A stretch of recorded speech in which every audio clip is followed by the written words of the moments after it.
colocá-lo em prisão hoje.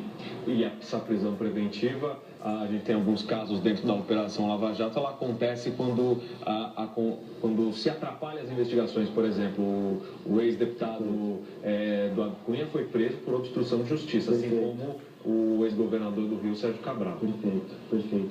Nesse caso, se o ex-presidente Lula não deu nenhum motivo para ser preso, ao nosso ver, ele não poderia ser preso. Essa execução prematura somente afronta a nossa Constituição Federal. E além do que, no caso em concreto do presidente Lula, como vocês já estavam falando aqui, ele ainda teria a opção, se assim a defesa dele entender, de opor novos embargos de declaração daqueles embargos que já foram opostos. Ou ainda opor diretamente o recurso especial e extraordinário, que seriam para o STJ e para o STF. Nesse recurso, a defesa dele ainda poderia pedir o efeito suspensivo, que seria analisado pelo presidente do TRF4. Só que, como a determinação do TRF para que o juiz Sérgio Moro expedisse o mandado de prisão foi prematura, a defesa não teve o tempo, não teve a oportunidade processual de fazer. Até porque sequer foi publicado o acordo dos primeiros embargos. Agora, uma dúvida. Nós aqui entrevistamos alguns juristas ontem, advogados, promotores, e eles disseram que o fato de se pular essa etapa dos embargos, que o tribunal já tinha sinalizado antes que iria negar, por considerar aquilo uma medida protelatória, não era ilegal. Era uma medida não comum, era incomum, porém não era ilegal. Aí, durante uma entrevista do advogado do ex-presidente Lula, o Cristiano Zanin, ele disse que foi uma medida ilegal. De fato, é legal ou é ilegal? Ao meu entender, é ilegal. Principalmente porque o acórdão não foi publicado. E a defesa ela tem o direito de recorrer. E além disso, se você puxar quando foi feita o acórdão da apelação do ex-presidente Lula, a prisão dele ficou condicionada ao quê?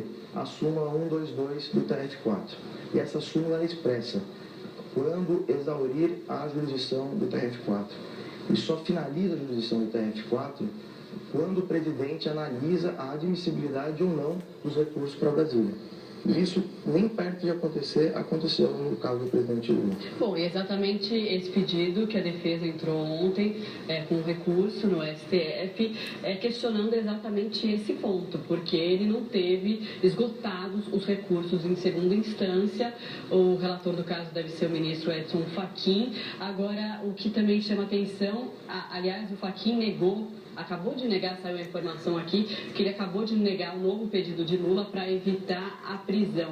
Ele argumentava exatamente isso, né? Então, é claro que é muito subjetivo e cada um interpreta de um jeito, mas era válida esse recurso contra, mas o ministro Edson Fachin tem sido muito duro nessa questão, né? Com certeza.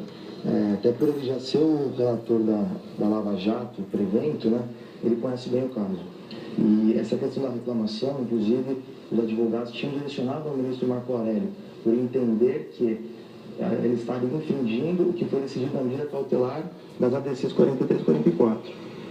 Ao nosso entender, a prevenção do ministro Marco Aurélio não é correta e acertadamente a ministra Carmen Lúcia pôs um sorteio eletrônico e foi sorteado o Edson Fachin por mera coincidência.